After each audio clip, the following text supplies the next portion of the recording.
It's August 10th. Welcome on in to Daily Cards Live here on ClaibsOnline.com. I'm Joe Roderick, joined alongside by Bob Ramsey. Rammer, how we doing? Where we at pain pill-wise? What kind of rammer can we expect today on the show? A little bit tired. Had my first rehab session, so that might make me a little cranky. It's either that or trying to imagine having to sit through another game tonight. No, just kidding, sort of. I just wish they would take up the old adage about like you're playing golf. You can be bad, but don't be bad and slow. Yeah. You want it to be a little entertaining. You want some entertainment to be there as well. And I wonder how much of that we lose by not having the media in the locker room post-game and getting some of that as well. So you're not getting, anything, any quotes and anything that the media is getting are all pregame stuff. It's on the field. They're happy. Hey, you know what? It's Tony La Russa. Ask me how I'm doing in 3 hours type of deal. But then after the game, they decide who steps on that Zoom, and you don't get to pick and choose who you talk to, and you don't get the fun comments. No, it's sanitized. You're not going to get much off the cuff. But I do believe, and there are many exceptions on what a given pitcher is going through in a given at bat or moment. But when guys are walking 4 and 5 guys in a row, or 6 guys, in 3 innings and things like that, and they slow things way down, I think they and their club would be better off if they just get the ball, look at the sign, and throw it. Yeah. Because I think what happens is when they slow way down, they start, again, this is a broad generalization, but they tend to slow it down and overthink it. And I think it just leads to more problems. Get the sign from Yachty and throw it. Let's keep this moving. You can be bad, don't be bad and slow. Well, Rammer, I think you need to jump on one of those pregame Zooms this week and let them know. Let them know that you need more excitement if they plan on losing this week to the Pirates and the Royals, because that's what we have ahead of us. 3 games in Pittsburgh, and then they travel back over to Kansas City, take on 3 against the Royals before coming home for next week. And as we've said, we said it during the weekend series against the Royals. We said it yesterday, and we'll say it again today. The wins are right there in front of you. They are there looking at you to be had and to get you potentially first of all, separate yourself from 500. That's you've said it many times. Is first they have to get to 500. We talked about that at the All-Star break. Separate yourself from that. Get 3 games, get 5 games over 500, and then see what can happen next. Yeah. Flaherty will pitch later this week. It could be against Pittsburgh. It could be in Kansas City. Most of the folks, and nobody's been announced there for that very reason till they figure it out. He comes back, but you lose Kim for 10 days. So you're still a starter short. So it might be another full week or so before we get a more steady, competitive starting rotation. But having your best guy out there, that's a positive, no question about it. Yeah, they will. If you missed the news, as you just mentioned, if you missed the news from yesterday, the Cardinals placed KK on the 10-day injured list and have reactivated Daniel Ponce de Leon, who we haven't seen in quite some time. The KK injury is interesting because we've seen him out there his last few starts, and after his most recent one, I believe it was Matt Carpenter that made a comment in the post-game Zoom about KK's elbow barking a little bit and having some issues with his elbow, and now KK finds himself back on the IL, which seems to be a place that he has spent a lot of time during his tenure with the Cardinals. He I really believe that there are different kinds of pitches that provide stress on a pitcher's arm. And I think he's had too many innings of 25, 30 pitches. And you can tell that he has put high stress on his body in those moments. and I think that takes its toll after a while.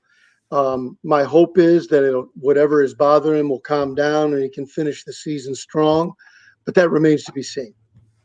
So so KK on the injured list. J.A. Happ, another lefty, gets the start in the game this evening. Of the two trade deadline acquisitions, you know what? Hey, he's been the better of the two so far. Not sure how much that's saying, but he is the better of the two acquisitions for the one start that we've seen out of him. Yeah, he's been fine. With Kim on the DL, he and Lester will both keep pitching. Your guy LeBlanc, and a tip of the cap to Joe, who when he first went in the rotation, I had zero hope, and you said, nah, maybe he'll be okay, and he has been. He's been better than okay, and so maybe we'll kind of see this thing morph into a decent 5-man rotation. The season will essentially be over, but give the Cardinals a chance to kind of figure out who they are, where they are, as they start to look. I mean, let's face it, folks, you got to start looking to next year already. And so these kind of things can help.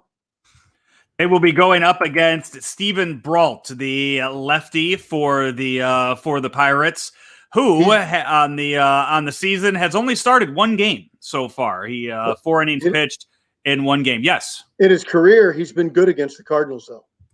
Yeah, and he's been around for a while. Yeah. Now he's only as I'm looking here at his I don't see his age in front of me at the moment, but 29, I want to say 28. Is he? 29. He's been pitching for the Brewers or for the Pirates since 2016. Yeah, he is 29 years old, so he's been with them since 2016. As he kind of 19 starts back in 2019, 10 starts last year. And then this year got his just recently with his first start. So I don't know what to expect out of him. It's a lefty. I'm interested to see what the lineup looks like, because we have been seeing Tommy Edman get the leadoff start when they face lefties and everybody goes down a peg. But when it's a right-hander, you're seeing Tommy Edman hit 7th or 8th. So how do you feel about a lineup switching that much based on a lefty or righty? I don't mind it at all. If you get the results, it makes sense. My key, though, is moving O'Neill down to the 5 spot is a mistake. He's your best hitter. That's just the way it is. Yeah. Does he have the career that Arenado and Goldschmidt have had? No, of course not. He's your best guy. He should be in the top 3 in the order. And quite frankly, you can move the rest of the guys around however you want. I think O'Neill should be 3 and Arenado 4, and then figure out who you want 1 and 2. And if you want Edman leading off instead of Carlson, then I'd move Carlson to 5 and leave Goldie 2. And that's okay with me switching those between Carlson and Edman, switching those 1 and 5. That's okay with me. Edman's not really a number 5 hitter, but you know what I'm saying. So if he wants Edman to lead off, then Carlson should hit 5th. I am interested to hear what kind of pregame news we get from Mike Shildt today, if maybe he tips his hand a bit as to what Jack Flaherty will be doing, whether he'll be pitching Thursday or Friday. Remember, Friday, the Cardinals get the benefit of the designated hitters. They will be in Kansas City, so Jack Flaherty would not have to hit, would not have to take an at-bat, would not have to swing if he does not start until Friday's game. But Flaherty has made it has been very vocal about wanting to get the start in Pittsburgh. So we'll see once the field opens up and once some of the media gets to talking, either with the players or with Mike Shildt today. And it's on the road, so a little less media will be out there to ask them questions. Yeah, Thursday or Friday, it doesn't matter. But the DH can be a factor. I think that's what I would do. Depending on looking at my alternatives before him, it's only 1 day's difference. It would be different if it was 3 or 4 days, because then he probably loses a start between now and the end of the year. But 1 day difference shouldn't matter. And I think that's what I would do. I would save him to the DH. We will we'll see how everything plays out tonight. 6:05 Central start time. The Cardinals start a 3-game series in Pittsburgh at PNC Park as 3 games against Pittsburgh, 3 games against Kansas City here this week. Rammer, before we get to our hats, a quick word from Royal Banks. Royal Banks always there for you, giving you the local hometown neighborhood bank feel, even though they continue to grow and continue to give you that, whether it's in Missouri or now, as you know, for the last year or so in Illinois, as well in Granite City and Jerseyville. It's Royal Banks of Missouri with the same great feel and the same great banking philosophy, helping you achieve your financial goals. Royal Banks of Missouri, where better service means better banking. Member FDIC and equal housing lender. Rammer, your hat for today is? I go back to the mother school, Ursuline Academy. My wife went there and played ball there. My daughter went to Ursuline and played ball there.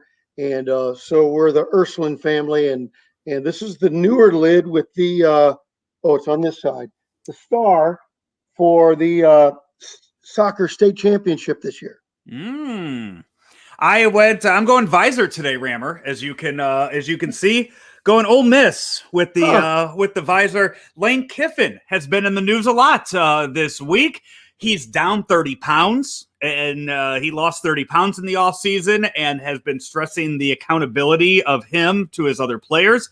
And being an SEC school in the state of Mississippi, impressively enough, 100% of his players are vaccinated leading into the start of the football. Yes, 100% of the Ole Miss football team has been vaccinated, and Lane Kiffin has talked about the importance of that as well. So I went and dug up one of my Ole Miss hats for today. Stuff. That's good stuff. I a tip of the cap to Ole Miss for getting that done. That's great.